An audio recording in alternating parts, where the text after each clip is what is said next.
merci pour cette journée Asante kwa ajili ya siku ya leo que tu as créée pour nous, pour notre bénédiction. ambayo iliumba kwa ajili ya baraka yetu.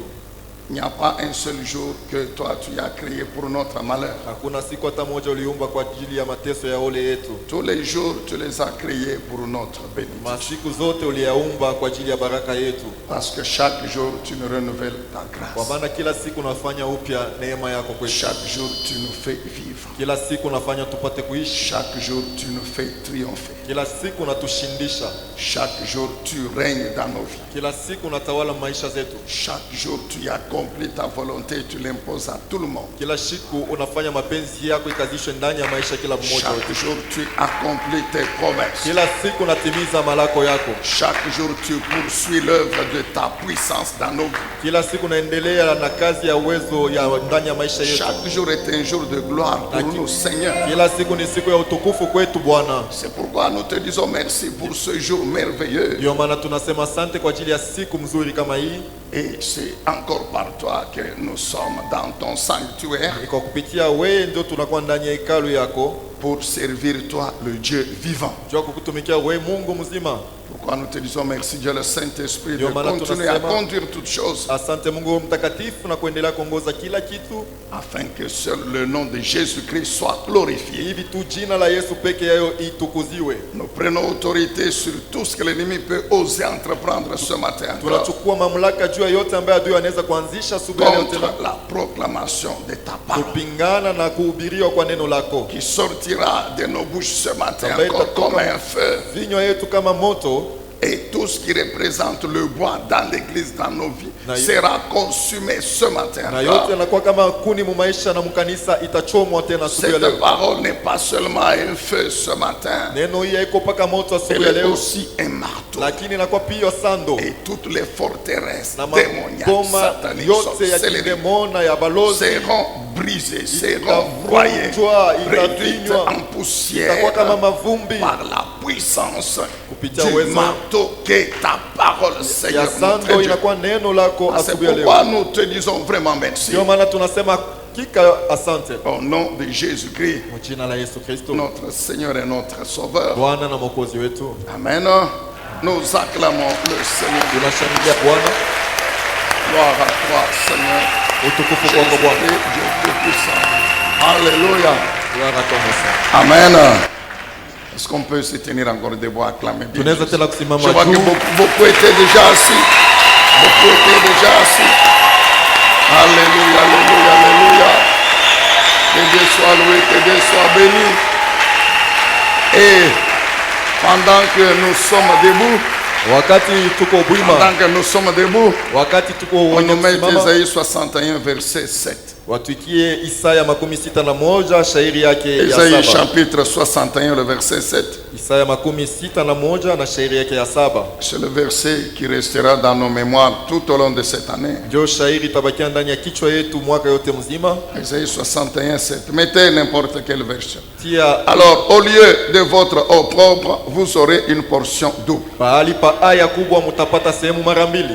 Au lieu de l'ignominie ou de la honte, Pahali pa kufurukiwa au kwa aya, vous serez joyeux. C'est mieux, vous serez joyeux mtakuwa katika furaha après avoir obtenu votre part. kisha kupokea sehemu zenu, Et vous posséderez ainsi le double dans votre pays. na mtashika hivi sehemu mara mbili mu nchi Et yenu, votre joie sera éternelle. na furaha yenu itakuwa milele. Zacharie chapitre 9, Zakaria 9 le verset 11.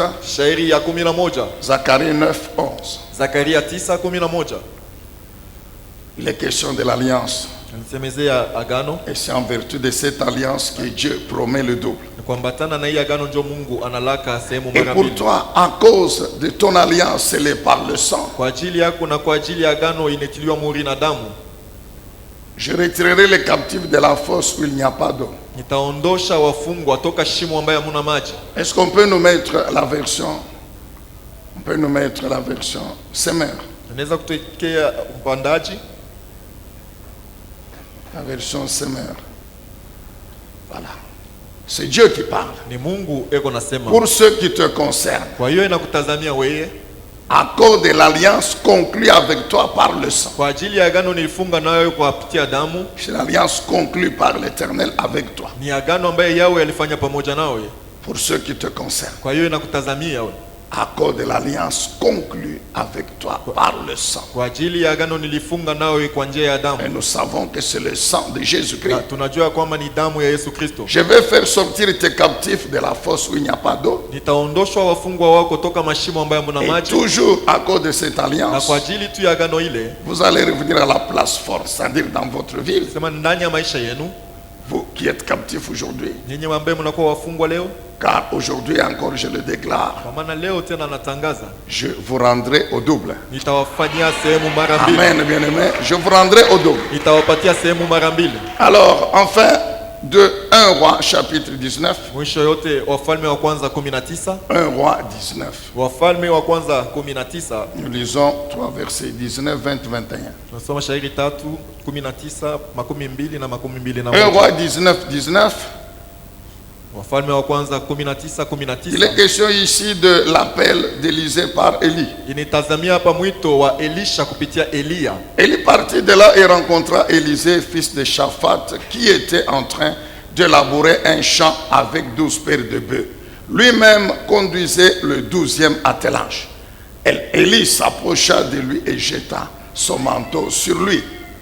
Élisée abandonna ses bœufs, courut derrière Élie et dit: je vais aller embrasser mon père et ma mère pour prendre congé d'eux, puis je te suivrai. Élie lui répondit: va et reviens à cause de ce que je t'ai fait. Nous lisons 2 rois. Wafalme wa pili, 2 rois, Wafalme wa pili, chapitre 2, sura ya pili, le verset 9. shairi ya 9. C'est le dernier verset. Ndio shairi ya mwisho. 2 rois, chapitre 2, le verset 9. Wafalme wa pili 10. Lorsqu'ils eurent passé, Élie dit à Élisée: que voudrais-tu que je fasse pour toi? Demande-le-moi avant que je sois enlevé loin de toi. Élisée répondit: j'aimerais recevoir une double part de ton esprit. Est-ce qu'on peut acclamer la parole du Tunaweza kushangilia neno la Bwana. Seigneur Dieu Tout-Puissant? Oui, nous commençons ce message aujourd'hui, Tunaanza mesali ya leo toujours dans le cadre de la pensée de cette année. mpaka kwa hiyo natazamia wazo ya mwaka hii. Je sais qu'à cause du temps, on ne pourra pas le terminer aujourd'hui. Najua sema kwa hiyo natazamia wakati hatutaimaliza leo, Mais nous avons toute l'année pour ça. lakini tuna mwaka mzima juu ya hii mahubiri. La double portion, Sehemu mara mbili ou la double mesure, au vipimo mara ou mbili la double part. au sehemu mbili mara mbili. En introduction, nous voulons rappeler ceci. Mkiingilio tunapenda kukumbusha hivi, La double portion sehemu mara mbili représente et représentera pour l'Église et pour chacun de nous inamaanisha wala itamaanisha juu ya kanisa na kila mmoja wetu 3 choses importantes. vitu 3 vya lazima. Et puis il y a une longue liste après ces 3 Kisha choses. kunakuwa tafutari mrefu kisha hii. Premièrement, ce sont donc ces choses Ya merveilleuses, kwanza ni hivi vitu vya damani, ces choses grandioses, hivi vitu vikubwa, ces choses glorieuses et puissantes vitu vya utukufu na vya uwezo que notre Dieu va accomplir dans l'Église et dans la vie de chacun de nous cette année. ambaye Bwana Mungu wetu atatimiza ndani ya kanisa na ndani ya maisha yetu hii mwaka. Ces choses puissantes, glorieuses Vitu vya uwezo na vya damani que Dieu a programmées, ambaye Bwana Mungu alitayarisha, qu'il a déjà accompli d'ailleurs, anesha kubitimiza et qu'il fera venir dans nos vies, na ataileta ndani ya maisha yetu, dans l'Église cette année. ndani ya kanisa mwaka hii. En d'autres termes, ce sont ces miracles puissants Mkusema kwingine ni hii miujiza ya uwezo que l'Esprit de Dieu va accomplir par sa puissance. ambaye roho ya Mungu itatimiza kwa njia ya uwezo wake, Et ces miracles sûrement amèneront une transformation radicale na de miujiza nos vies. hii italeta mabadiliko ya kweli ndani ya maisha yetu. Ces miracles changeront la physionomie de l'Église. Miujiza hii itabadilisha hali ya kanisa. Et troisièmement, Na ya tatu, Dieu va accomplir ces grandioses promesses. Mungu atatimiza hii malako kubwa. Bien aimé, il y a promesses et promesses. Wapendwa, kuna malako na malako.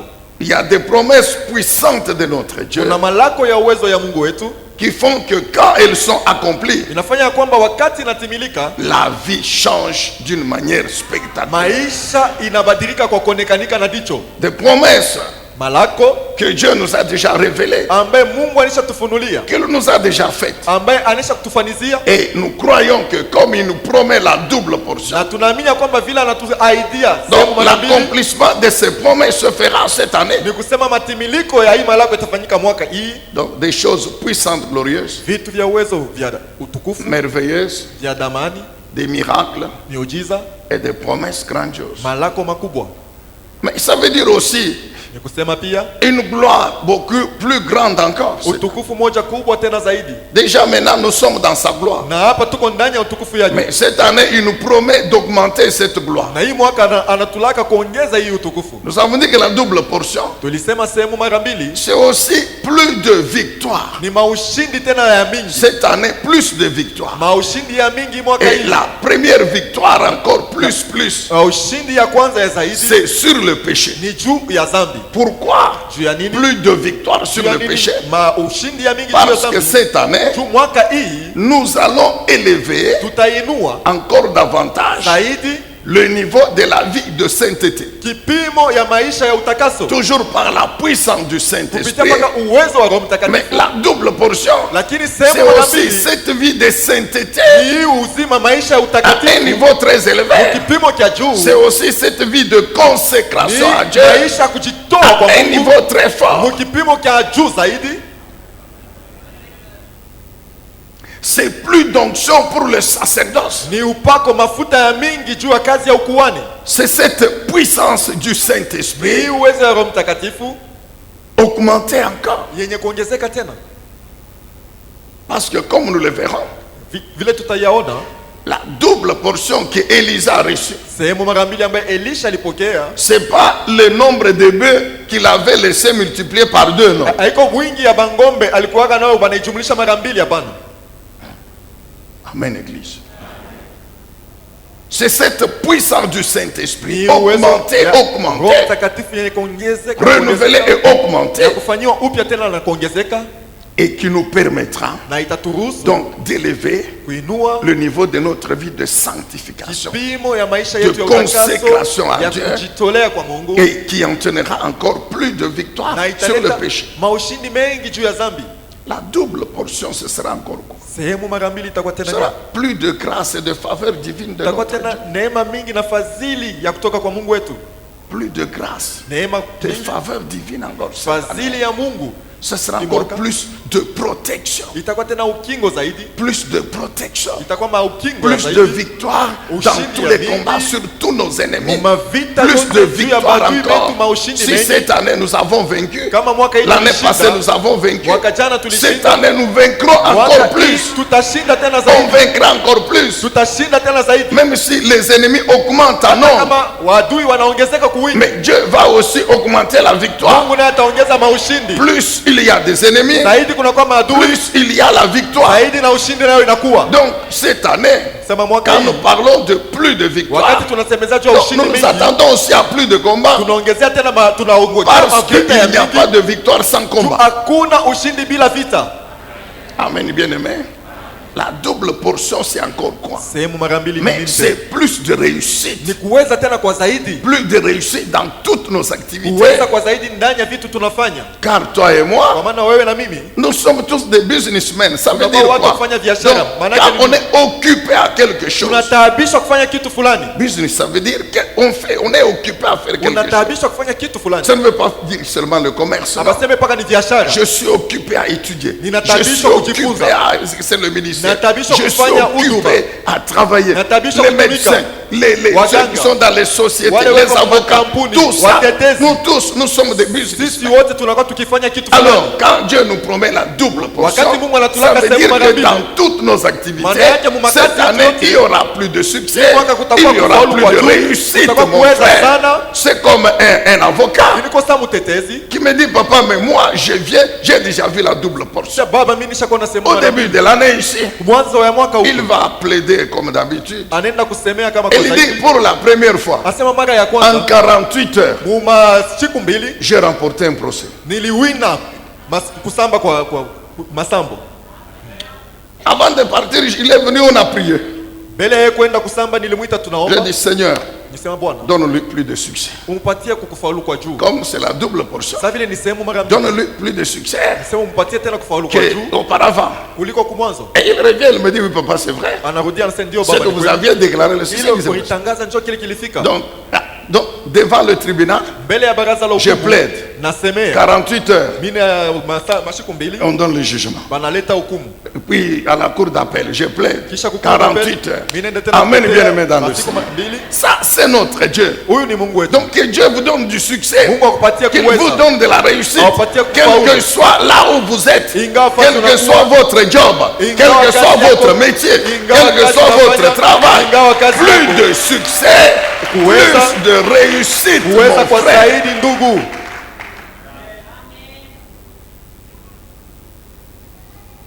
Plus de réussite dans les affaires. Kuweza tena zaidi ndani ya biashara. Ah oui. Plus de réussite dans les affaires. Kuweza ndani ya Plus biashara. de prospérité. Maendeleo kubwa. Dans les affaires, dans Ndani les ya business biashara. affaires, Ndani business ya- affaires, ndani ya commerce, vitu vile tout ça. unafanya machuluzi Et que Dieu me fasse grâce. na Mungu awajalie neema. S'il peut augmenter, Kama anaweza doubler kuongeza votre chiffre d'affaires, quel est kufanya le double? franga yako ya kazi ya jumuisha mara Écoute, mbili. Sikia. peut-être ton chiffre d'affaires c'est 1 Saa million. zingine fedha ya kazi yako ni Mais milioni moja tu. Dieu qui t'a amené à 1 million Mungu ule alikupeleka milioni peut moja. aussi doubler et t'amener à Anaweza 2 millions. kuijumulisha kuipeleka kwa milioni mbili. Il ne faut pas dire non, non, mais est-ce que comme maintenant j'ai 100 000 $, est-ce que j'aurai 200 000 avant la fin de l'année? Oui, Hapana tu kusema auras. sasa vile niko na 1,100 Parce ya que Dieu madola dit la nitapata double 1,000. portion. Mungu anasema sehemu mara mbili. Amen, bien-aimé dans le Seigneur. Mais c'est aussi le changement de statut. Ni mabadiliko ya kile huko. Le changement de statut. Mabadiliko ya kitambulisho chako. C'est pourquoi nous croyons que cette année, Ndio maana tunaamini en mwaka tout hii cas à la fin de l'année, mwisho ya mwaka si pas tous, kama hapana sisi wote mais au moins une grande partie des célibataires hommes et femmes seront mariés. lakini sehemu kubwa ya bambalaka wataoa wala wataolewa. Non, sauf ceux qui vont continuer à demeurer à dire non, moi, ce n'est pas encore le moment. wale wataendelea kusema haina wakati yangu Mais haijafika. ceux qui estiment que Wale wanaona ya kwamba le temps est déjà arrivé pour qu'ils se marient, wakati imetimia juu donc wapate ils kuoa. croient que leur double portion c'est le mariage. Waamini asema mwaka hii sehemu yabo mara mbili ni ndoa. Ah oui. Ndio vile. Moi je suis célibataire. Mimi niko mbalaka. Mon problème c'est le mariage. Mambo yangu mie ni kuoa. Donc moi, ma double portion c'est le mariage. Sehemu mara mbili yangu mie ni ndoa. C'est pourquoi nous croyons que cette année encore, Ndio maana tunaamini non mwaka hii seulement tena- il y aura des mariages, hapana tu kutakuwa mais ndoa. la stérilité aussi va être anéantie. Utasa nao Ceux qui n'ont utakufa. jamais conçu vont Wale ambao concevoir. wataka Car mimba leur na double talaka portion, watakuwa c'est mimba. ça leur Kwa double maana portion. sehemu mara mbili yao njo ile. C'est ça leur double Njo portion. sehemu mara mbili yao. Amen, bien-aimé. C'est plus de santé physique. Ni zaidi ya afya ya mwili mzuri. les maladies qui ont résisté quand même Magonjwa cette année, ilishindana mwaka cette hii. promesse de Dieu Ile malako ya que Mungu j'éloignerai la maladie itaendesha mbali va magonjwa. s'accomplir cette année. Itatimilika mwaka hii. Amen, bien-aimé dans le Seigneur. Des maladies qui ont élu domicile dans nos corps. Magonjwa ilikao ndani Nous ya croyons maisha que cette yetu. année, elles partiront. Tunaamini kwamba mwaka hii Amen, itaenda. peuple de Dieu. Et tu peux allonger la liste. Na unaweza kurefusha Selon que tafuteni. le Saint-Esprit te conduit. Kuambatana na vile Selon Roho que le Mtakatifu Saint-Esprit anakuongoza. t'inspire. Kuambatana na vile Roho Par Mtakatifu rapport à ta anakufunulia. vie. Kuambatana na Par maisha rapport yako. à ta vision. Kuambatana na Donc onyo yako. chacun de nous, Kila mmoja wetu il aura quelque chose de nouveau cette année. atapata kitu kimoja kipya mwaka hii. Et c'est ça notre prière. Na njoo maombi yetu. Ah, est-ce qu'on peut dire Amen, acclamer Tunaweza Jésus? kusema amina na kumshangilia Bwana Merci Yesu. Dieu Tout-Puissant, notre Père. Alléluia. Gloire à toi. Merci Jésus. Alors, deuxième point, Nukta ya pili, comment posséder effectivement ces doubles portions? namna gani kukamata kushika ile sehemu mara mbili? Qu'est-ce qu'il faudra faire? Napaswa kufanya nini? Comment cela va arriver? Bitafika je? Vous nous posez la question. Nous croyons. Tunaamini. Mais cela va arriver comment? Sasa vyo vitafika je? Et c'est toujours le même Dieu Ni mpaka Mungu moya qui moya a donné la vision, ule alileta onyo, qui va nous montrer le chemin à suivre, atatuonesha njia ya kufuata, qui va nous indiquer ce que nous devrions faire. atatuonesha kile tunapaswa kufanya, Et nous devons faire absolument attention. na tunapaswa kukeba anje, Car une chose, kwa maana kitu moja c'est la parole de ni Dieu, neno la Mungu, c'est la promesse de ni Dieu. malako ya Mungu, Mais une autre, lakini kingine c'est nacho ce que nous devons faire ni kile shi tunapaswa kufanya pour que Dieu accomplisse ce qu'il nous promet. juu Mungu atimize kila natulaka. Amen, peuple de Dieu. Alléluia. Amen. comment cela va arriver, namna gani ya comment tutafika, nous allons posséder ces namna deux gani prochains. tutafanya hii mwaka. Nous allons parler de 3 points aujourd'hui. Tutasemezea manukta tatu leo. Premièrement, nous revenons sur l'exercice de la responsabilité. Ya kwanza tunarudilia juu ya kutumikisha kwa madaraka. Dimanche passé, Jumapili ilipita, le pasteur Jacob nous a parlé longuement là-dessus. Pastor Jacob alitusemezea wakati mrefu pale. Nous avons relevé 3 choses. Tulitosha vitu tatu. Dieu nous a donné le pouvoir, Mungu alitupatia mamlaka. Dieu nous a donné l'autorité, Mungu alitupatia uwezo et Dieu nous a donné le leadership na dans Mungu ce monde. alitupatia kiongozi.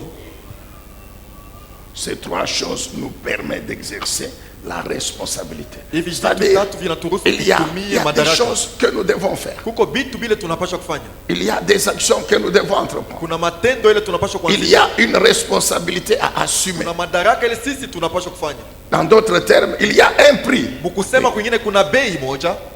Comme je disais que la double portion, Kama vile nilikuwa nikisema sehemu mara mbili. c'est pas un repas Aina ya chakula que l'on t'amène déjà bien préparé. ile banakuletea basha kuipika Tout ce que mzuri. toi tu dois faire, c'est manger. Kile wanapaswa kufanya ni kula tu. Non. Tu dois participer à la cuisson. Unapaswa kuhudhuria kumuipikio ile chakula. C'est-à-dire, il y a quelque chose à faire. Kuko kitu kiawe kufanya. Dieu nous a donné le pouvoir Mungu alitupatia Et l'autorité uwezo na spirituelle. mamlaka ya kiroho.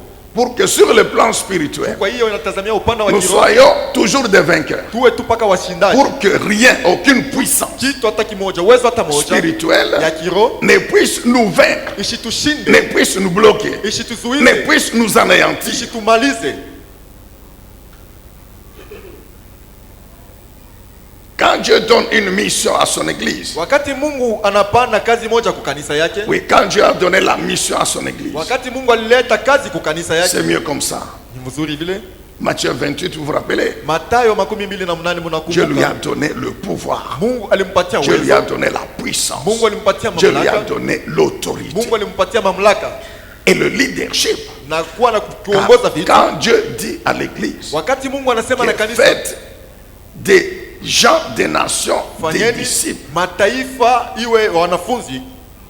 Mais Dieu sait que les nations sont sous la domination de Satan, Mungu anajua sema mataifa inakuwa kitawaliwa na shetani qui les maintient dans l'esclavage, ambaye anawachunga ndani ya utumwa. et que vous ne pouvez jamais libérer un esclave Hauwezi kufungula mtumwa si vous ne anéantissez pas d'abord son maître, kama kwanza umfunge bwana ule na mtawala, si vous n'anéantissez pas le dominateur. kama au mtawale ule yeye anamtawala. Pour délivrer Israël de l'esclavage en Égypte, Jua kufungula Israeli toka butumwa wa Misri, Dieu devait commencer par anéantir le dominateur. Mungu alipasha mbele kumuponda mutesi wala mtawala. Le premier c'était Satan, Wa kwanza ilikuwa ni shetani, et le deuxième c'était Pharaon et les Égyptiens qui étaient des agents entre ses mains. ilikuwa ni Farao na wa Misri walikuwa wafanya kazi mikononi mwake. Ce fut l'objectif des 10 fléaux. Ndio ilikuwa lengo kifukuzio ile mapigo 10. Nous le savons. Tunaijua. Alors, lorsque Satan Wakati shetani et Pharaon na Farao étaient anéantis, walipondwa en ce moment-là, pale,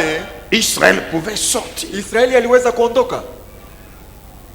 Quand Pharaon a vu que tout était fini, Wakati Farao aliona sema maneno yote que tout ce qu'il yalimalizika, avait opposé comme résistance était anéanti, yote alifanya kama mashindano ilipondwa, c'est lui-même ni yeye qui mwenyewe a dit à Moïse, alimwambia maintenant Musa, partez, prenez tout ce que vous voulez. sasa mwendeni, chukueni yote ambayo mnatafuta, Partez, partez. mwendeni. Donc Jésus a donné à l'église Maana yake Yesu alipanda kwa kanisa son pouvoir, mamlaka, sa puissance uwezo wake pour anéantir Satan. juu ya kumuponda shetani. Et quand Satan est Na anéanti, wakati shetani maintenant amepondwa, les gens des nations sasa watu wa mataifa peuvent croire en lui wanaweza kuamini ndani et yake être transférés na wapate du kuchukuliwa royaume des ténèbres toka ulimwengu ya où ils giza étaient sous la domination de kule palikuwa Satan chini ya utawala wa à son shetani royaume. kufalme wake. Amen, bien-aimés dans le Seigneur.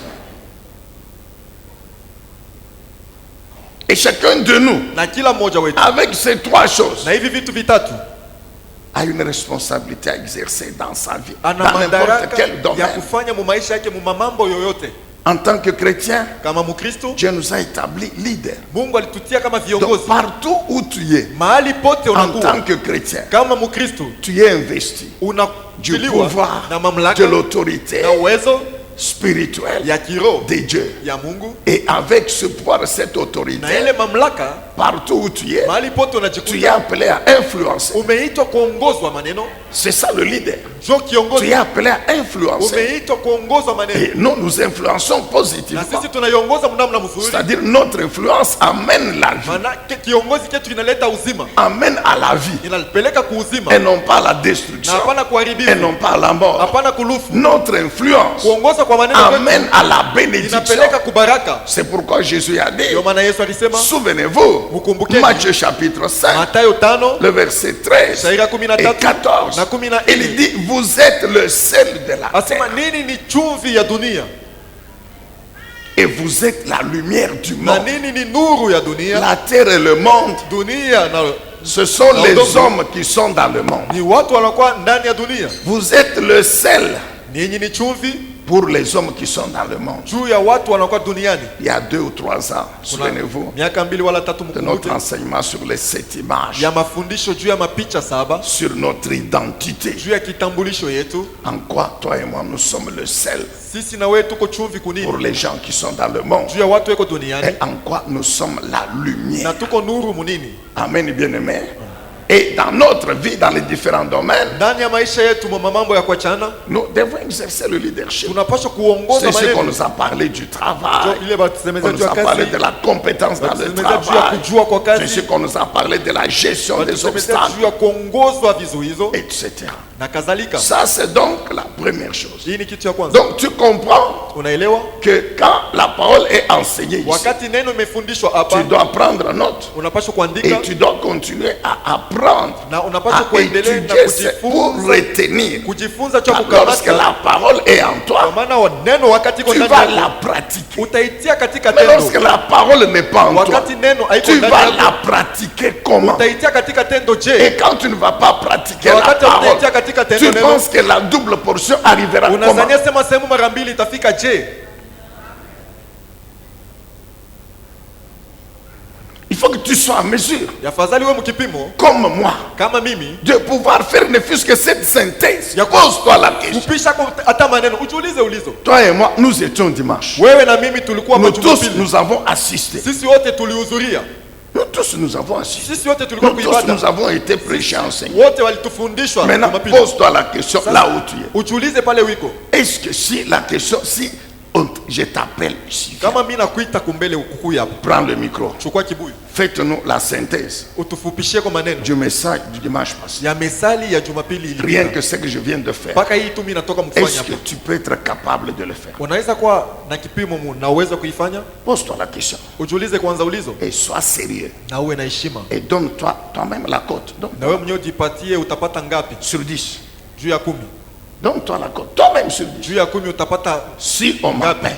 Kama bananita. Non, non, je ne vais pas vous appeler. Mimi Non, sitamita. non, non, je ne peux pas vous embarrasser. Nisiseme mita, Mais je vous hapa. pose la question. Na niuliza tu ndo Si ulizo. tu viens ici, Kama banakuita kumbele huko. ok, fais-nous une synthèse de 5 minutes. Utufupishieko mudakika 5 De la parole qui a été prêchée. neno ambaye ilihubiriwa hapa Jumapili ilipita. Est-ce que tu vas le faire? Eti utaifanya? Mais cette parole t'a été prêchée. Hii neno balikubiri ni wewe. T'a été prêchée. Balikubiri ni wewe. Et je suis sûr, Na niko na hakikisho. malgré ce que je viens de ce rappel ici, Ingawa kukumbusha huko mimi nakumbusha. dimanche prochain, Juma kesho si je fais faire une interro ici, kama mimi naanza kufanya maulizo hapa mashindano. non bien aimé, soyons sérieux. Hapana wapenda, tuwe na heshima. Soyons sérieux. Tuwe na heshima vitu La tunafanya. bénédiction de Dieu, Baraka ya Mungu ce n'est pas seulement, ça ne se limite pas au Amen. que nous faisons. aishimamie tu pa amina ile tunasema hapa. Même si tu sautes, Hata unaluka tu roules par terre. unakumbuka Amen. chini amina. C'est bien, mais Unapiga vikelekele après vizuri. avoir fait, wow, Kisha kupiga tu kikelekele. dois maintenant t'asseoir. Sasa utekala. Maintenant, qu'est-ce que je dois faire? Ni nini mimi napaswa kufanya? Et ce que tu dois faire Na kile unapaswa sera kufanya déterminé ni par ce kitaonyeshwa que tu as compris Na bile de ulielewa, ce que Dieu t'a dit. bile Mungu alikonesha. Deuxièmement, Cha pili, comment cela va arriver la double portion? namna kani sehemu mara mbili itafika C'est par l'obéissance ni kupitia utiifu à l'appel de Dieu. kumwito wa Mungu. L'obéissance à la parole de Dieu. Utiifu kumwito wa Mungu. L'obéissance à l'appel. Utiifu kumwito Dieu wa Mungu. nous a appelés Mungu alituita et nous sommes sur le chemin de l'appel.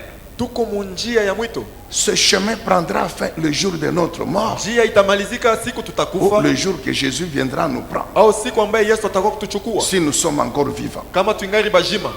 Donc tous les jours ici, Manake kila siku hii nous sommes sur le chemin de l'appel. tuko munjia ya mwito. Vous allez comprendre encore. Utaelewa tena, Sur le chemin de l'appel. munjia ya mwito. Depuis le jour que Dieu nous a appelés, toi Tokea et moi. siku ambaye Mungu Oui, oui, alituita wewe nous na sommes mimi, sur le chemin. tuko Et nous munjia devons continuer à obéir na tunapaswa kuendelea na et kutii à renoncer. na kuacha. Parce que bien aimé dans le Seigneur, Wapendwa ndani ya Bwana, lorsque Dieu nous appelle, wakati Mungu anatuita, donc, la conséquence c'est quoi quand nous acceptons l'appel? matukio ni nini wakati tunaichika mwito? C'est de renoncer Ni kukana wala à kuacha toutes les choses vitu vyote qui peuvent être un obstacle vinaweza kuwa vizuizo à l'exercice de l'appel. kwa kutumia ile mwito, Donc qui ne peuvent pas marcher ensemble. vitu ambavyo haviwezi kutembea pamoja. C'est pourquoi on nous a toujours dit, Ndio maana wanatuambiaka, et la Bible dit, Biblia inasema les choses anciennes vitu vya zamani sont passées. vimepitwa, Les choses anciennes vitu vya zamani sont passées. vimepitwa Toutes choses deviennent na nouvelles. vitu vyote vinakuwa Donc il y vipya. a des choses auxquelles on doit renoncer. Maana yake kuko vitu vile Et tunapaswa vous allez kuacha. voir que dans certains cas, Utaona muma mifano ingine les choses auxquelles on doit renoncer ne sont pas toujours, c'est pas toujours le péché. Non, non, vile non. vitu tunapaswa kuacha, haina mpaka dhambi. Non, Hapana, non. hapana. Mais ce sont des choses qui ne sont plus compatibles Ni vitu ambaye abiambatane avec l'exercice de la paix. na kutumia kwa mwito. Nous avons pris l'exemple du prophète Élisée. Tulichukua mfano ya nabii Elisha, On a lu 1 roi 19, tulisoma Wafalme wa kwanza 19 19 à 20. 19 à mpaka 21. 21. C'est ce texte qui nous relate Ni maandiko inatuonesha l'appel d'Élisée. mwito ya Elisha, Et au travers de ce texte, na kupitia hii maandiko la Bible nous révèle Biblia inatufunulia que Élisée ya kwamba Elisha n'était pas un chômeur, hakukuwa mulofwa, que Élisée ya kwamba Elisha n'était pas un pauvre ou n'appartenait pas à une famille pauvre. hakukuwa maskini wala kuwa ndani ya jamaa ya maskini. Non, Hapana, c'était un fermier.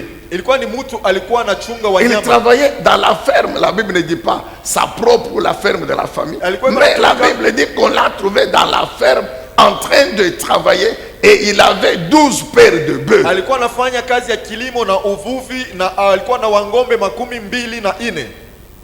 Et lui-même s'occupait de la 12e. Na yeye mwenyewe alikuwa na tabisho juu ya ile ya 12. Donc il avait des travailleurs Maana yake alikuwa na wafanyakazi qui s'occupaient de 11 autres paires de bœufs walikuwa naangalia wao wangombe wengine, avec des chariots qui labouraient. na ile magari ilikuwa ikilima, Donc avec 12 paires de bœufs, na ile ngombe sehemu mara il peut 24. labourer d'hectares et d'hectares. Anaweza kulima mashamba mnene sana. Donc c'était quelqu'un à l'époque qui avait quand même des moyens. Maana yake ilikuwa ni mtu alikuwa na namna ya kuishi, Il avait une activité alikuwa na kazi alikuwa qui lui ikifanya, procurait de l'argent, ilikuwa nampatia fedha, qui lui procurait de la nourriture. ilianza kumpatia chakula. Donc c'était pas quelqu'un qui manquait. Maana yake hakukuwa mtu wa kukosa vitu.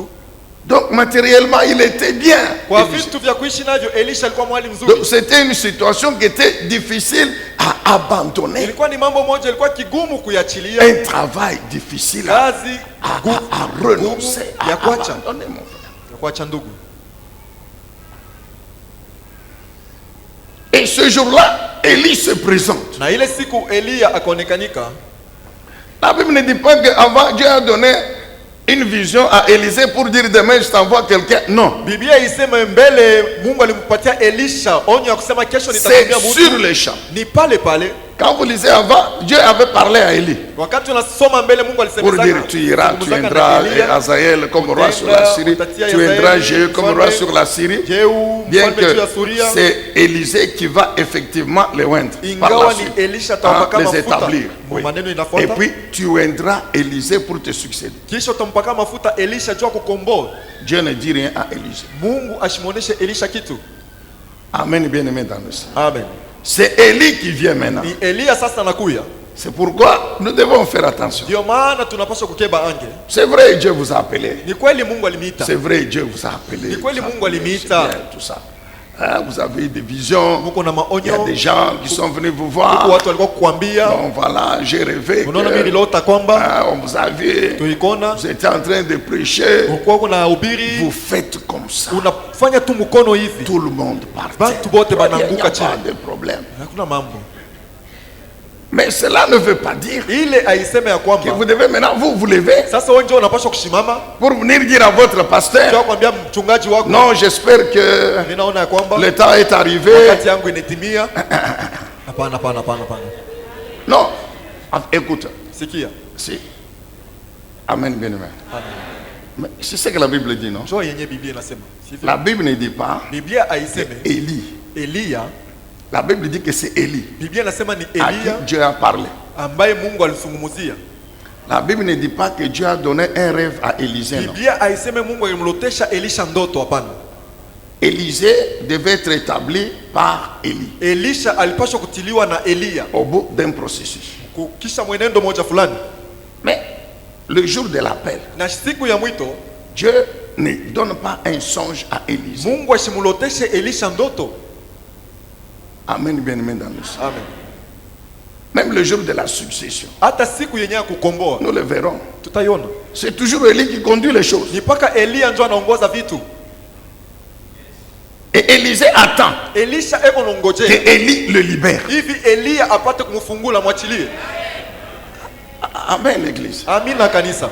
Dites encore bien Amen. Semeni tena amina.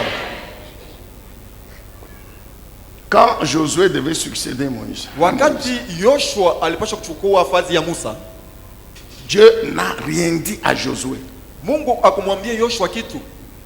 Dieu parle à Josué après la mort de Moïse. Mungu anaongea na Yoshua kisha kufa kwa Musa, Après que Moïse lui ait imposé les mains. kisha Musa kumutilia mikono. Dieu dit à Moïse, Mungu anamwambia Musa,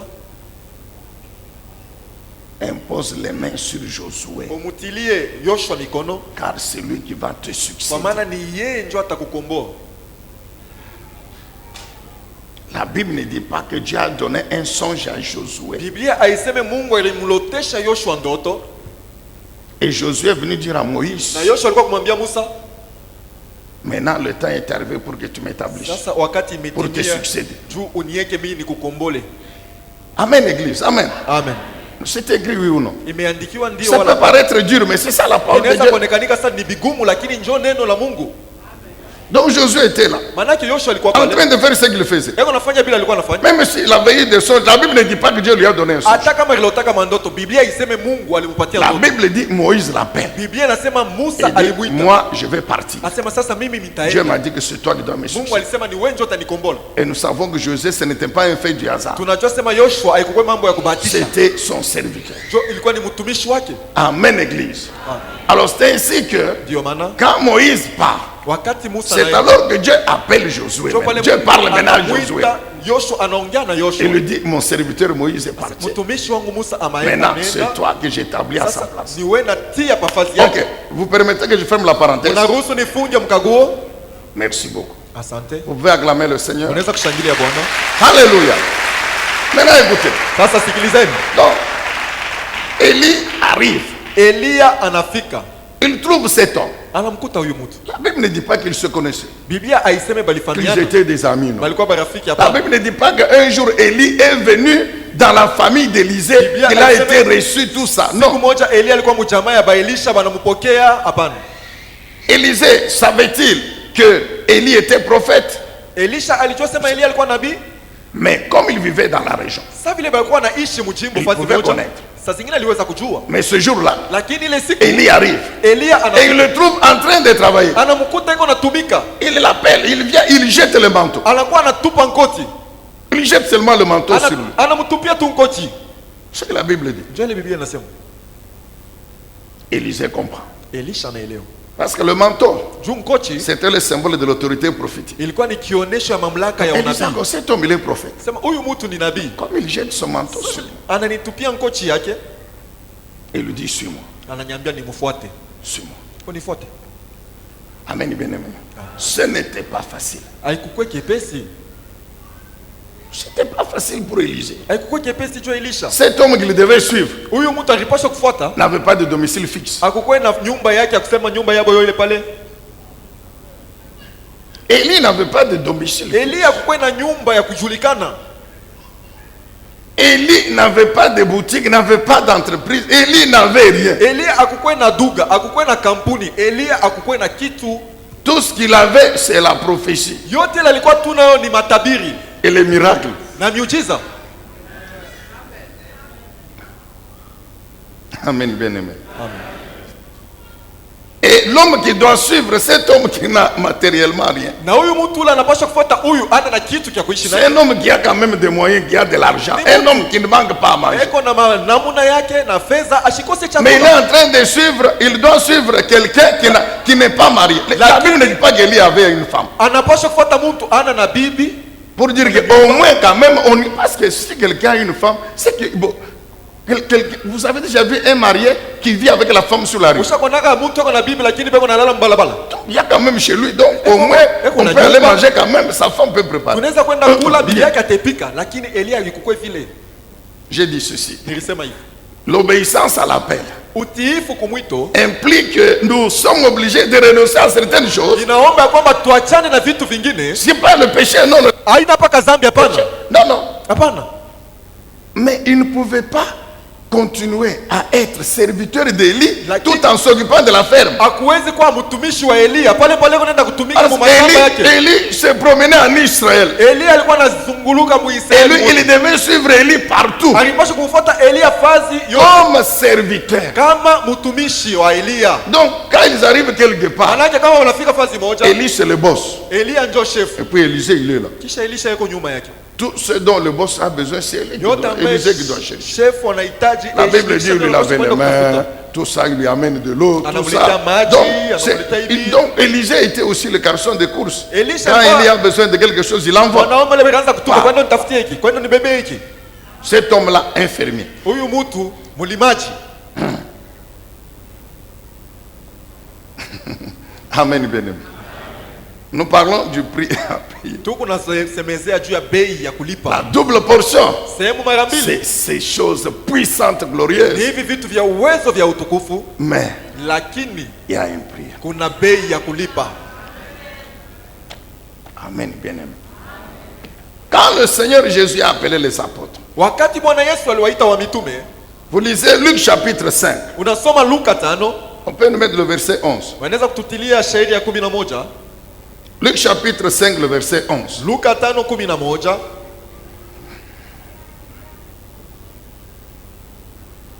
J'espère que ce message ne vous effraie pas. Non. Nadhani ya kwamba mjumbe hii hainipatie boka, Mais le Saint-Esprit vous aidera pour tirer instruction lakini Roho Mtakatifu atasaidia juu mtoshe fundisho.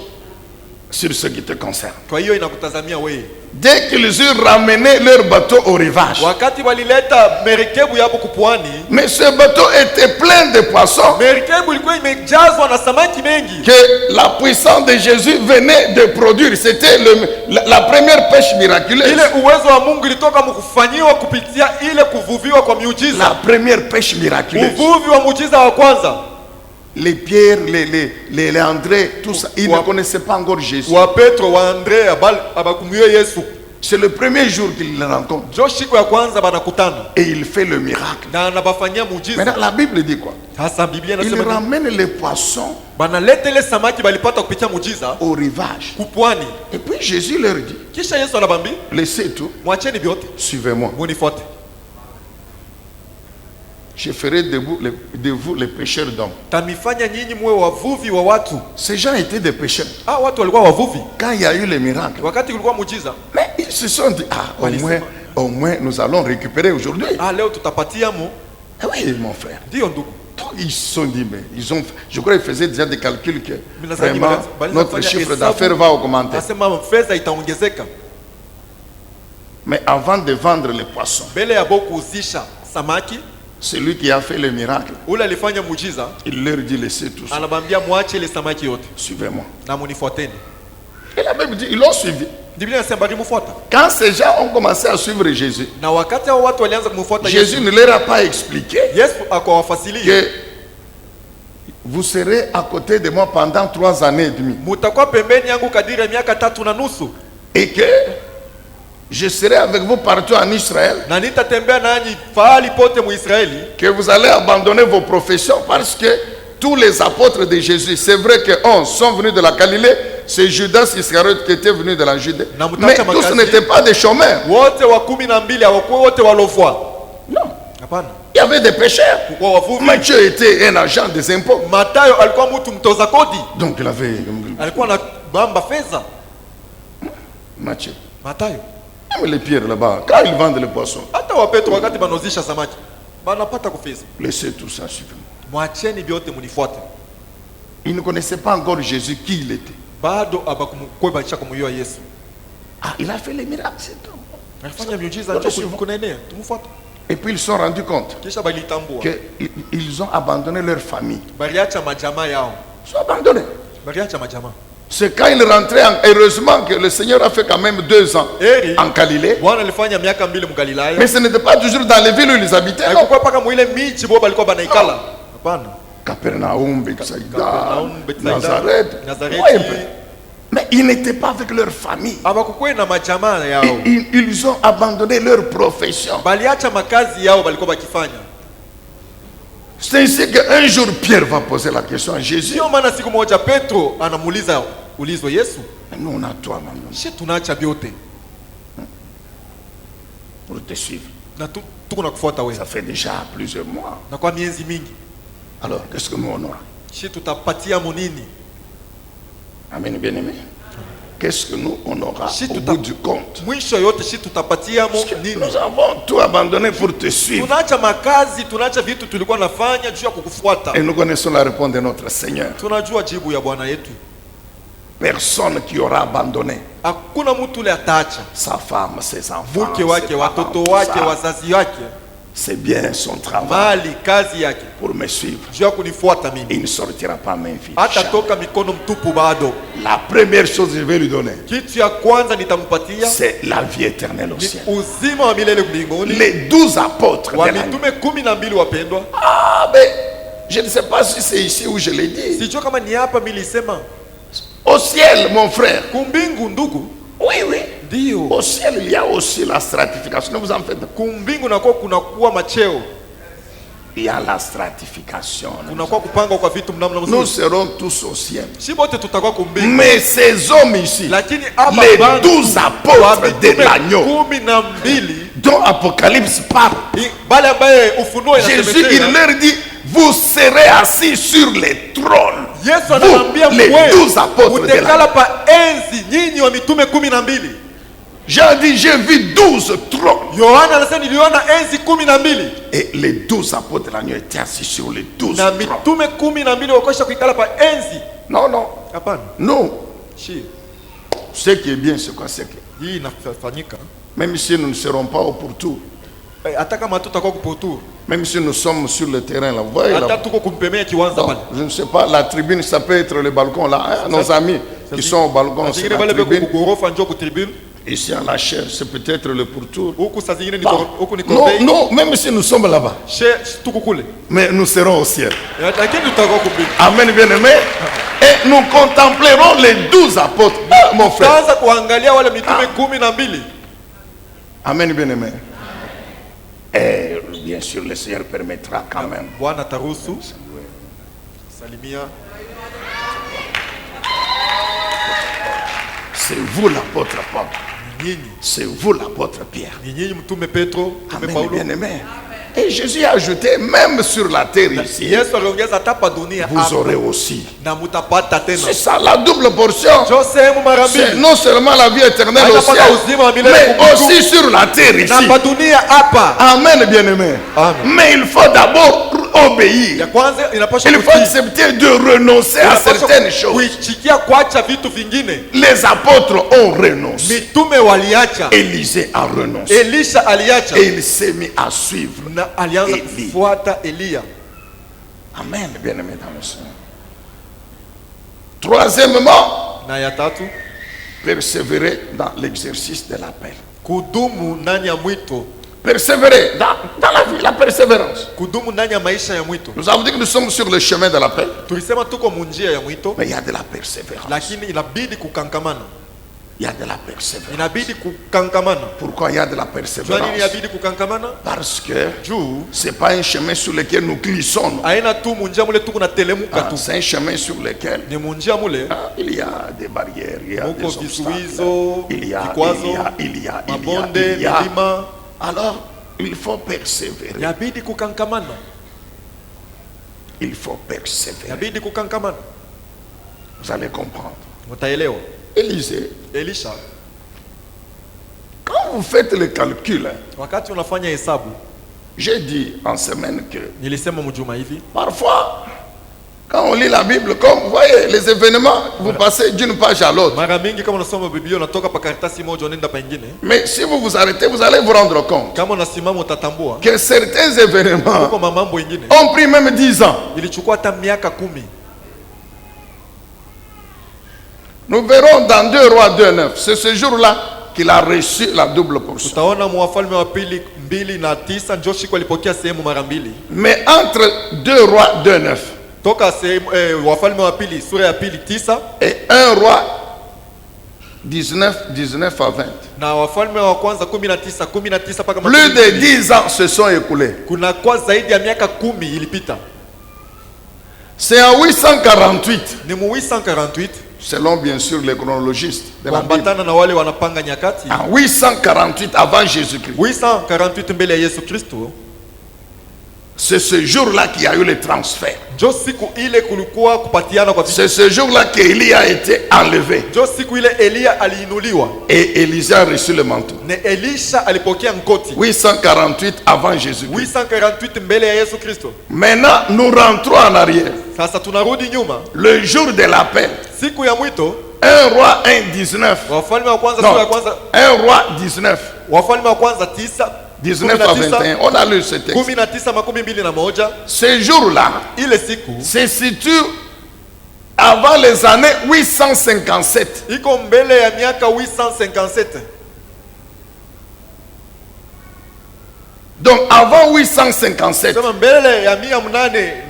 Donc ça peut être 854. Inaweza Ça kuwa peut être non, 854. non, oui, 859 puisque nous rentrons dans la généalogie. Tuko na Ça peut être 859. Inaweza Ça kuwa peut être 859. 860, Inaweza kuwa 860 etc. na kadhalika. Donc c'est dans cette période-là Na ni mwile wakati que Élie a appelé Élisée.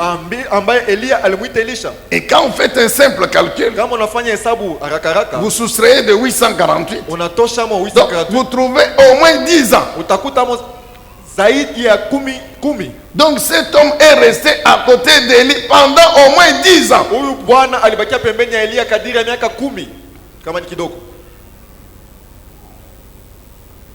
Pendant au moins 10 ans. Kama ni kidogo miaka 10. Et la Bible ne dit pas Biblia haisemi qu'après la première année, sema ile mwaka wa Élie a kwanza appelé Élisée pour lui dire, ok, tu vois, tu m'as suivi, ça fait une année, bon, alors voici ce que tu auras. Non. tazama sasa kile Pour lui dire que tu me suivras pendant 10 ans. Non. utanifuata kadiri ya miaka 10 hapa. Donc cet homme, il était patient, Élisée. Huyu mtu alikuwa mtulivu Elisha. Il était patient. Alikuwa mvumilivu. Il a continué à servir Élie. Aliendelea na kumtumikia Elia. Bien-aimé, réfléchis. Mais, amen, bien-aimé dans le Seigneur. Amina.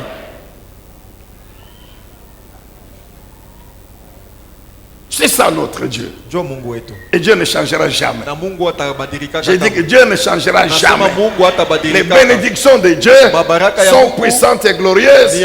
Elles ne s'accompagnent d'aucun chagrin. Mais elles sont le résultat d'un processus. Inakuwa matukio ya mwenendo moja fulani. Elles sont le résultat Ni matukio d'une œuvre de Dieu ya kazi ya Mungu qu'il accomplit par sa puissance, étape par étape, d'une manière progressive. hatua kisha hatua mnamna moja ya kuendelea. C'est pas le Dieu que les faux prophètes nous présentent aujourd'hui. Haina Mungu ambaye manabii wa bongo wako wanatuonesha leo. Il vient d'accepter Jésus aujourd'hui. Mtu anaichika na mwichika Yesu leo. Mais on est en train de le prophétiser, de dire que non, tu es millionnaire. Tu es millionnaire. Huko hiki. Mais cet homme, d'abord, il n'a même pas encore compris bien le péché, c'est quoi. Il n'a pas encore bien compris le salut, c'est quoi. C'est vrai, nous savons. On nous fait rester une prière. Non? Mais c'est après que nous vivons effectivement la nouvelle naissance. Des gens qui vivent dans le péché. Il a dormi chez sa 5e femme. Et puis dimanche matin, oh, je vais quand même au culte. Et puis le prophète se lève. Il dit, oh, je vois la gloire de Dieu. Quelle gloire de quel Dieu? Un homme qui vient de bon. uasharati wewe unaona utukufu ya je? Et l'homme se lève et dit, on m'a prophétisé. Walinitabiri. Mais qu'on commence par te dire que Banze mbele kukwambia Yeah. sema. Jana là où tu as passé la nuit, kule ulilala jana kule. ce n'est pas chez toi. Haina kwako. Tu vis dans le péché. Uko naishi mzambi. Commence par ça. Anza mbele, anzia pale. Jésus a dit quoi à la femme Yesu samaritaine? akamwambia mwanamke Msamaria nini? Ton mari, il est où? Bwana wako yuko wapi? Non, je n'ai pas de mari. Mishina na bwana. Ok, tu as dit vrai. Mzuri unasema vya kweli. Tu en as eu 5. Juri mapata Donc, batano. tu es une prostituée. Huko mkaaba. Tu en as eu 5. Mapata Et batano. celui qui est chez toi, n'est plus non plus ton mari. Na ule huko kwako ana tena bwana yako. Ah, c'est ça la prophétie que Jésus lui a faite. Njoo matabiri ambaye Yesu alimpatia. Et c'est cette prophétie que la femme, donc elle est partie. C'est cette prophétie qui a soutenu son témoignage. Na njoo matabiri ambaye ilishikamisha ushuhuda Elle wake. est allée dans le village à Sisha pour dire, j'ai rencontré un homme qui m'a dit ma vie, Ananiambia maisha yangu vile iko. qui vient de me dire, de me révéler ma vie. Anatokea kunifunulia maisha yangu. Donc je ne comprends pas. Mishaelewa mi?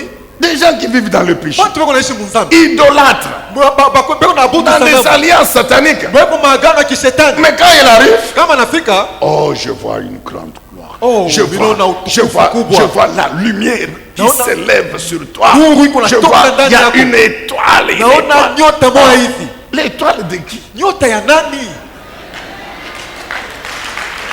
Amen, béni.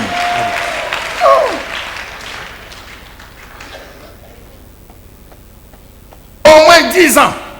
Kama ni kidogo miaka 10.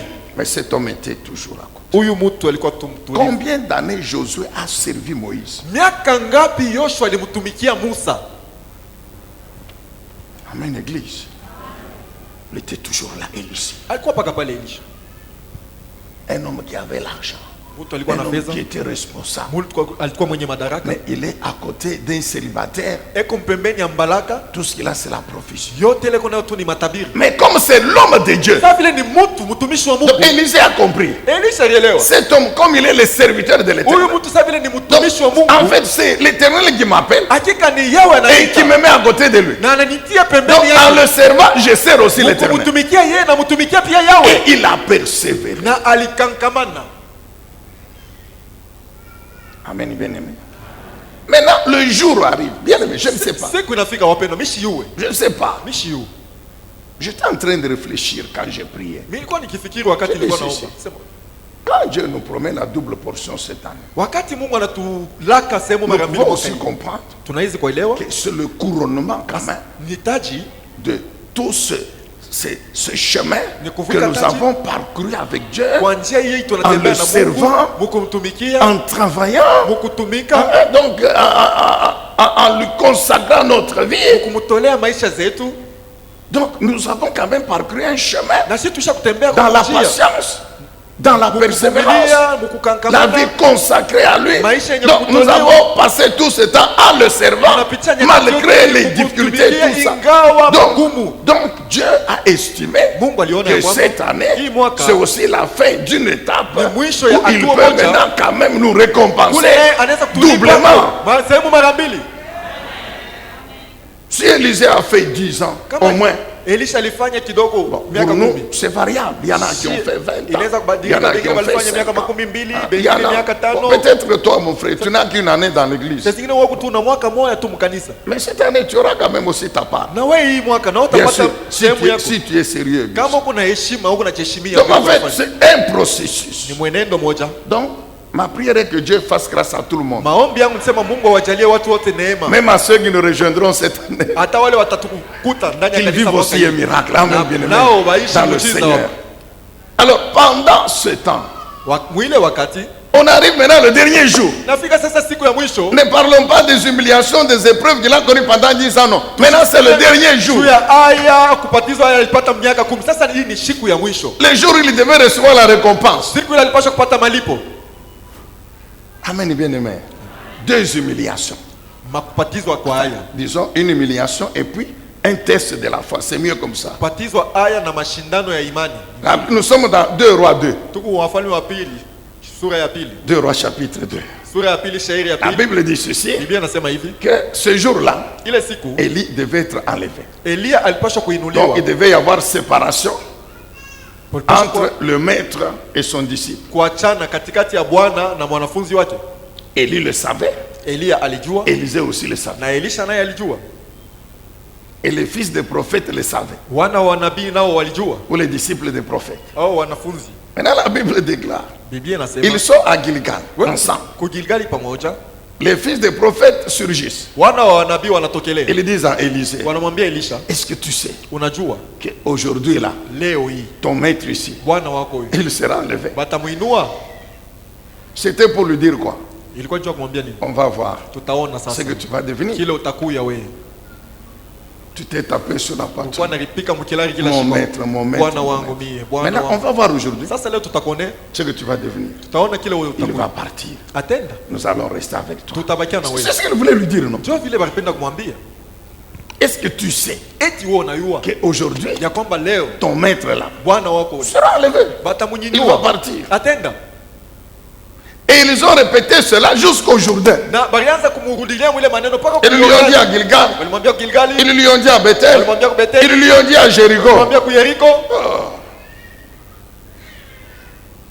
Et à chaque fois, Na kila mara Élisée Elisha leur a répondu aliwajibu avec fermeté. na ukamilifu. Moi aussi, je le sais. Na mimi najua ile mambo. Donc, il n'y a rien que vous m'informez. Hakuna kitu kile Mungu ananipatia saa habari. C'est une information que je connais. Ni habari imesha kuiua mbele. Alors, tout ce que vous avez, c'est vous taire. Mwe mfunge tu binywa. Vous me dites que hier, Mungu ananiambia jana j'ai commis un accident. nilifanya msiba. Mais moi-même, je sais que j'ai commis un accident. Na mimi mwenyewe naweza jana nilifanya msiba. Hier, tu as connu un grave accident. Jana ulifanya msiba Et c'est kubwa. l'éternel Dieu qui t'a délivré. Ni yawe njoo alikutosha mwile msiba. Mais si j'ai vu aujourd'hui, c'est que l'éternel m'a délivré de Kama l'accident. niko hier. naishi leo nikisema yawe alinitosha mu msiba. Est-ce qu'il n'y a que ça qui suffit pour que je puisse t'acclamer Njoo et inatosha tu commencer à dire que non, tu es un grand prophète? kupitia mikono nasema uko nabii mkubwa. Jésus a dit ceci à la femme. Yesu alimwambia yule mwanamke hivi, Voici ta vie. tazama maisha yako. Mais si tu crois à moi, Lakini kama unaniamini, je vais te donner une autre vie. nitakupatia maisha C'est ingine. pourquoi il lui a dit, Ndio maana l'eau que alimwambia, je vais te donner, hii maji mimi nitakupatia c'est ma vie. ni uzima yangu Jusque dans l'éternité. mpaka umilele. Amen, Église. Élisée dit tes œuvres. Donc, les fils des prophètes, je crois qu'il voulait démontrer à Élisée que nous sommes, comme nous sommes aussi des fils des prophètes, donc il y a des choses que nous connaissons. Na nadhani wana wa nabii wakataka kumwonyesha Elisha sema sasa vile nasi tu batoto ba nabii tuko na bitu. C'est une information que je connais. Ni habari mimi nisha kuyua. Et je sais que vous êtes en train de me la dire pour vous moquer de Na moi. yua sema Mungu ananiambia cho kunichekelea. Alors, taisez-vous. Sasa fungeni binywa. Taisez-vous. Fungeni binywa yenu. Amen, bien-aimé dans le Seigneur. Amen. Et puis, après, c'est le maître lui-même. Sasa ni Bwana mwenyewe. Ça, ce n'est pas une humiliation. Hii haina Mais ça, c'est un haya. test de la Hii foi. inakuwa ni kipimo ya imani. Il dit, tu Mashindano ya sais, imani. Élisée, Sema Elisha, aujourd'hui je dois partir. leo mimi napasha kwenda. Alors, reste ici. Baki hapa. Parce que Dieu m'envoie à Bethel. Juu Mungu ananituma Beteli. Reste. Bakia. Dieu m'envoie à Bethel. Mungu ananituma ku Beteli. Mais Élie savait bien Elia que alijua mzuri. cet homme l'a servi pendant au moins 10 ans. Huyu mtu anamtumikia kadiri ya miaka 10. Et que c'est pas comme ça qu'il doit le congédier. Na aina vile njoo anapaswa kumwachilia aende. Il a quand même droit à une récompense. Anastahili yeye malipo. Mais comment tu lui dis reste? Namna gani uko namwambia bakia? Parce que moi, Dieu m'envoie. Juu mimi Mungu ananituma. Élisée savait que c'est le dernier jour. Elisha alikuwa kwa njoo siku ya mwisho. Il savait que c'est ce jour Aliyosema que j'ai ni siku attendu. ambaye niliongojea. Oui. Ndio. Mais comment il est en train de me dire que je reste, il part. Namna gani yako ananiambia mimi nibakie yeye kunaenda. Entre-temps, il y en a qui se moquent de moi là. Pale pale kubengele bako ananichekelea. Élie ne voulait pas se moquer d'Élisée. Elia akupenda Mais kumchekelea par Elisha. l'Esprit de Dieu, Élie voulait continuer à tester la foi d'Élisée pour voir est-ce que réellement il est prêt à aller jusqu'au bout. Kupitia roho ya Mungu Elia alipenda kupima kujaribu imani ya Elisha jua kuona kama atafika naye mpaka na kumwisho. Élisée a compris. Elisha alielewa. Qu'est-ce qu'il lui dit?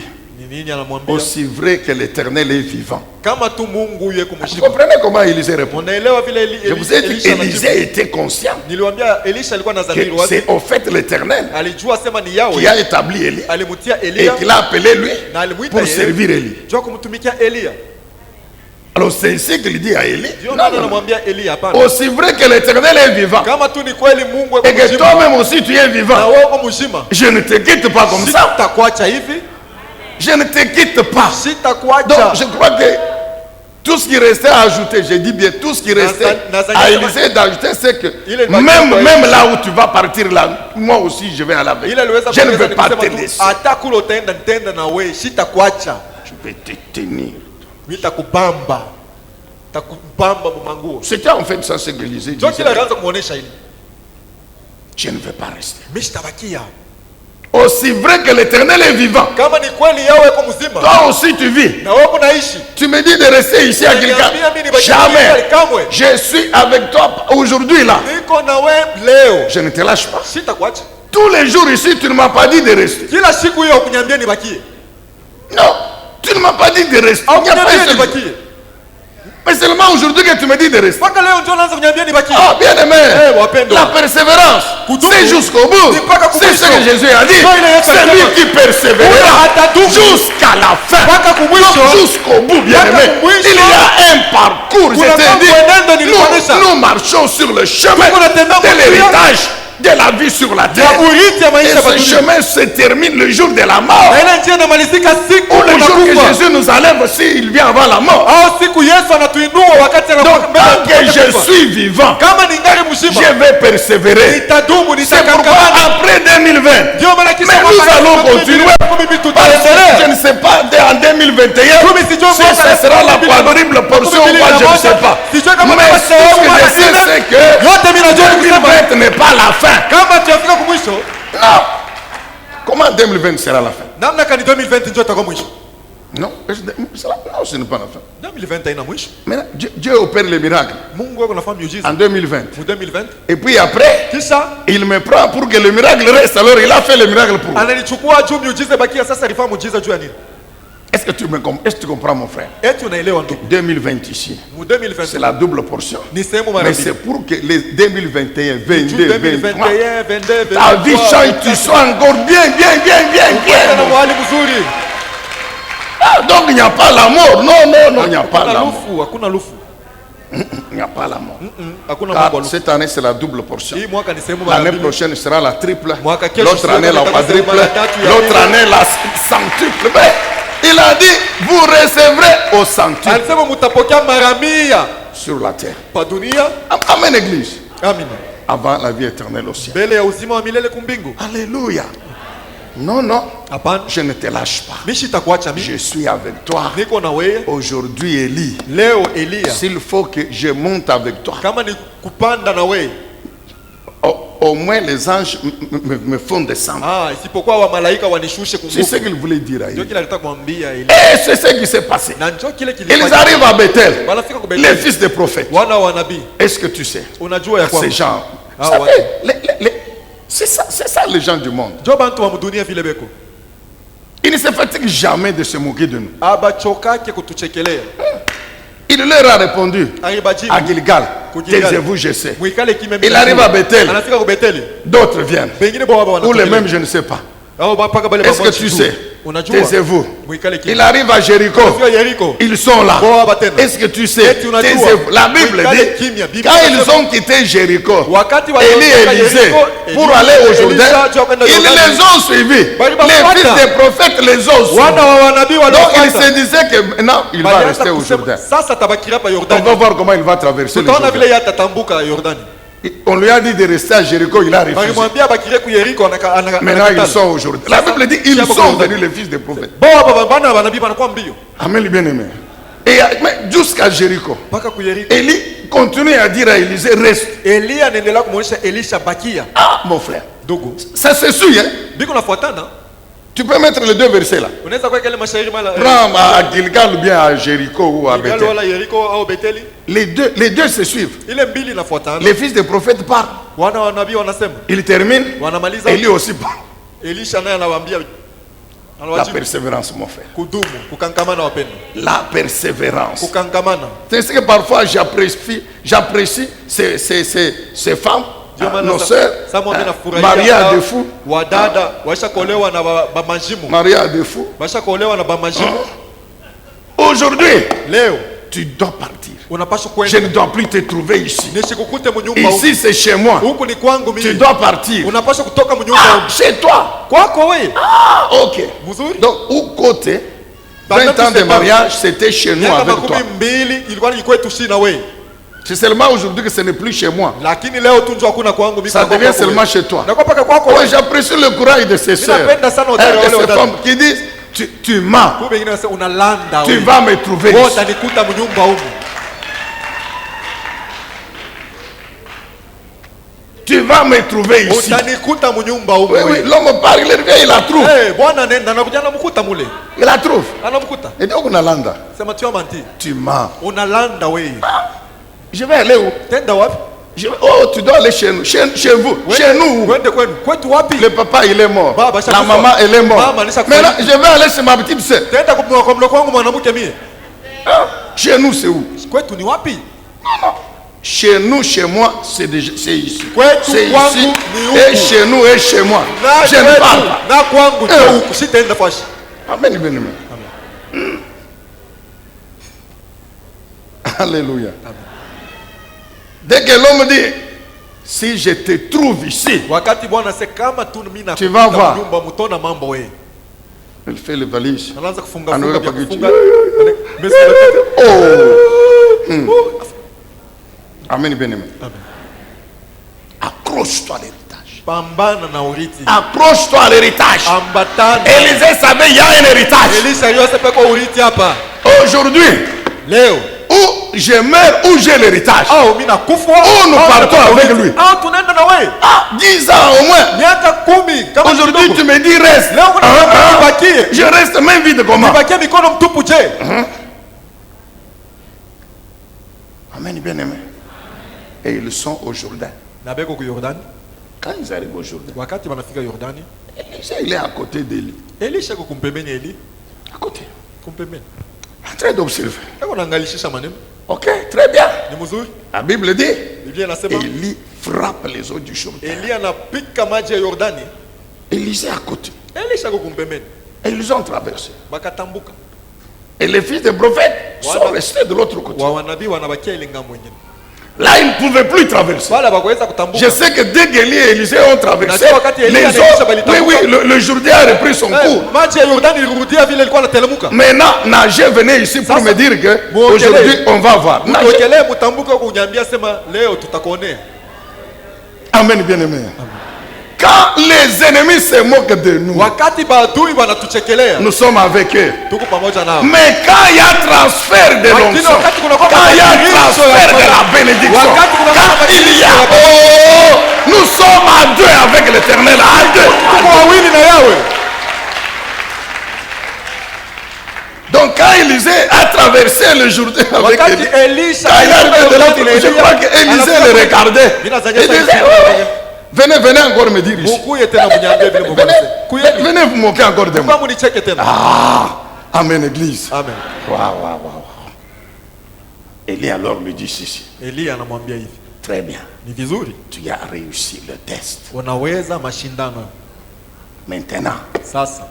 qu'est-ce que tu veux que je te fasse? Sasa wewe unapenda Que voudrais-tu que je te donne? Unapenda nikupatie. En d'autres termes, Mukusema qu'est-ce que tu veux que l'Éternel unapenda nini? qui m'a appelé, qui t'a mis à côté de moi, puisse te donner? akupatie nini? Donc c'était la question qu'Élisée attendait. Jo ilikuwa ulizo Elisha Mais alikuwa pour que anangojea. cette question arrive, Na wakati ile ulizo il inafika, fallait qu'il brave juu ifike ile ulizo tout ce ilibidi qu'il devait braver, ashinde vile vyote mais alipaswa puisque le kushinda. dernier jour-là, Hata ile siku ya mwisho il fallait qu'il traverse le ifadhali Jourdain avuke Yordani avec Élie. pamoja na Elia. Je crois qu'Élisée, Nadhani kwamba Elisha il a fait les mains comme ça. Là. alifanya mikono hivi. Mais c'est ça que j'attendais. Njoo kenyewe ikaanza kuongojea. Mais pourquoi tu me demandais de rester? Njoo nini ukaanza kuniomba nibaki? Pourquoi tu me demandais de rester? Juu ya nini unaanza kuniambia nibakie? Puisque c'est seulement ici que tu avais prévu de me poser la question. Juu ni paka hapa njoo wewe ulitayarisha. Oui, oui, très bien. Ni mzuri. C'est que tu veux que je te donne, que je reçoive de toi, que tu dois me donner. Nipokee kile utanipatia wewe. Suivez bien. Fuateni mzuri. Élisée, Elisha il sait qu'il avait abandonné de l'argent. anajua sema aliacha fedha. Il sait qu'il avait abandonné une ferme. Anajua sema aliacha Élisée sait qu'il avait na ng'ombe. abandonné. Aliacha Non, beaucoup de bonnes choses. aliacha vitu vingi vizuri. Mais cet homme s'est dit ceci. Na huyu mtu alijambia hivi. Dois-je demander à Élie Nimuombe Elia ce que j'ai abandonné? bila niliacha? Alors pourquoi alors j'ai abandonné? Sasa mimi niliacha nini? Non.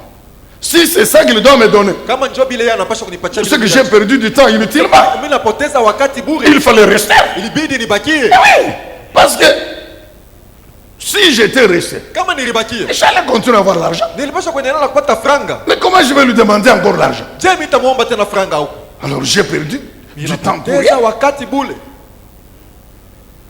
Élisée se concentre. Elisha anafunga mawazo yake fazi moja. Il dit à Élie ceci. Anamwambia Elia hivi. Ce que tu dois me donner, Kile wewe unapaswa kunipatia c'est le double ni sehemu mara mbili de la puissance qui agit en toi. ya uwezo ile kunatenda ndani yako. C'est ce que moi je veux. Ndio bile mimi napenda. Élisée a mis la barre très. Elisha alipandisha kipimo juu zaidi. Élisée demande Elisha anaomba la puissance spirituelle de Dieu, uwezo wa kiroho ya Mungu qui est la source de tout, inakuwa ndio chemchemu ya vyote. qui a tout créé, qui continue à tout créer. Iliumba na inaendelea na kuumba vyote. Il ne demande pas l'argent. Asiombe pesa. Il demande la puissance qui crée l'argent. Anaomba uwezo inaumba pesa. Élisée sait que Elisha je peux lui demander l'argent. Mimi naweza kumuomba Mais pesa. l'argent peut terminer. Quand l'argent va terminer, Wakati pesa qu'est-ce itamalizika que je vais devenir? nitakuwa nini? Mais je vais lui demander Nitamuomba la puissance qui crée l'argent. uwezo ile inaumba Comme ça, pesa. quand l'argent termine, Kama pesa la inamalizika, puissance est là. ile uwezo Elle va iko encore créer. italeta Quand l'argent pesa. termine, Wakati pesa la inamalizika, puissance est là. uwezo Elle iko va encore créer. itaumba Amen, pesa. bien-aimé dans le Seigneur. Amen. Dites bien Amen. Amen. Oui, Ndio sur moi là, juu yangu ce mimi. que tu dois me donner Kile wewe unapaswa kunipatia dans ma vie, à moi. ndani ya maisha yangu mimi. Pas seulement la puissance de Dieu qui agit en toi. Hapana tu uwezo wa Mungu ile Le unatenda ndani yako. double de cette puissance. Le double. Sehemu mara mbili ya ile uwezo unatenda ndani Le yako. double de cette puissance. Sehemu mara mbili ya ile C'est ce que uwezo. moi je te demande. Ndio kile mimi nakuomba. Elle dit, ok, il n'y a pas de problème. Eli asema hakuna. Donc Élie s'est dit, comme je lui ai posé la question, Sawa vile Eli asema vile nilimuuliza ulizo. et qu'il a répondu. Na Donc ananijibu. je ne vais pas lui dire que c'est impossible. Nishtamwonyesha sema haiwezekani. Suivez bien. Ufuate. Élie ne dit pas Élie que asema tu vile. demandes une chose impossible. Unaomba kitu moja Wow. hakiwezekani. Alléluia. Il ne dit pas que tu demandes une chose impossible. Asisema unaomba kitu moja kiwezekani. Élie dit, Elia tu anasema demandes une chose difficile. unaomba kitu kigumu. Une chose difficile. Kitu kigumu kia Difficile nguvu. n'est pas impossible. Kigumu kia nguvu hainasema Tu kiwezekani. demandes une chose difficile. Unaomba kitu kia nguvu. Mais Lakini si tu me vois en train de partir, kama unaniona niko naenda, le Dieu Mungu qui m'a oint de cette puissance, unanipaka mafuta ya uwezo, il va te donner le double. hata kupatia sehemu mara mbili. Amen, église. Amen. Amen. Amen. Cette année, mon frère, Hii mwaka ndugu, j'ai dit cette année, nasema mwaka hii, si tu es humble, c'est ton problème. kama tuku mnyenyekevu ni mambo yako. Je veux dire quoi? Napenda kusema nini? Que dans ta prière, Ndani ya maombi yako, la double portion que tu vas demander à Dieu. sehemu Écoute-moi. mara mbili utamuomba Si Mungu. tu crois que la double portion, Kama unazenia sehemu mara mbili, c'est seulement, je ne sais pas, c'est un problème, mon cher. sijua tu ni paka mambo fulani. Mais si Mambo tu es yako. conscient Kama tuko que nazaliwa tu as wasi, quand même parcouru un chemin avec unaisha Dieu, kufanya kwa na wewe tu njia as na Mungu. bravé, tu l'as servi, tout ça, Ulimutumikia, et que cette année, na il mwaka te hii, demande. anakuomba. Quand Dieu dit, tu auras la double portion. Wakati Mungu Oui, anasema utapata sehemu mais mara tu mbili. dois aussi lui poser la unapaswa question. kumuuliza Seigneur, ulizo. la double portion là, c'est Bwana, laquelle? sehemu mara mbili Et en ya posant je. la question, Na mkuuliza toi-même, ulizo. tu dois déjà comprendre que Wewe mwenyewe unapaswa kuelewa ya Dieu ne kwamba va pas me... Non, mon frère. Hein? Hapana. Tiens-toi debout. Tiens-toi. Simama kwanza juu. Est-ce que tu peux te tenir debout? Unaweza Ma kusimama sœur? juu, dada. Élisée n'a pas été humble dans sa réponse. Elisha kukuwa mnyenyekevu mu majibu Je ne dis yake. pas qu'il a demandé, sa demande était orgueilleuse, non. Siseme maombi yake ilikuwa ya kiburi. Mais il a compris. Alielewa, J'ai payé le prix. nililipa bei. Alors ma récompense doit être aussi conséquente. Malipo yangu na wewe yanapaswa kuambatana na bei nililipa. Amen, bien-aimé dans le Seigneur. J'ai payé le prix. Nililipa Donc bei. ma récompense doit être aussi conséquente. Malipo yangu inapaswa kufanana.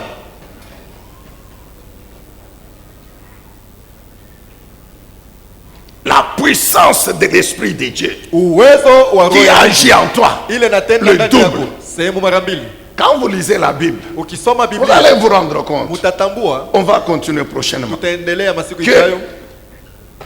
même les années de ministère, Hata miaka ya huduma Élie a exercé le ministère pratiquement pendant le règne du roi Akab Elia alifanya huduma yake kadiri ya et kutawala quelques kwa mfalme années Ahabu du règne de son fils na Akab. miaka chache ya mtoto yake Ahazi, Moins de 25 ans. miaka 12. Mais la Bible dit pour Élisée 50 ans de ministère. lakini juu ya Elisha miaka 15 ya huduma. Quand il reçoit le manteau, c'était le symbole de l'autorité prophétique Koti ilikuwa ni kionesho ya mamlaka ya unabii, ou le symbole du transfert de la puissance de Dieu. wala kionesho ya kuhamisha kwa uwezo wa Mungu. Ce qui fait que dès qu'Élie part, Sema pale Elia anaenda, le même manteau, ile nkoti le moja, premier miracle, muujiza wa kwanza, au vu et au su de mon cœur. kumacho ya wale walikuwa wanamchekelea, Au vu et au su de mon cœur. wale walikuwa wanamchekelea baliona na balijua. Élisée a fait le même miracle Elisha devant leurs yeux. Et ils alifanya ont dit, muujiza moja mbele ya macho yao. Sema donc l'esprit qui était sur Élie, roho Et ile ilikuwa sur juu cet ya homme. Elia inamshukia huko. continuez à vous moquer encore de lui. Mwendelee na kunichekelea. Pasteur Sylvestre, nous fermons les yeux. Tunafunga macho.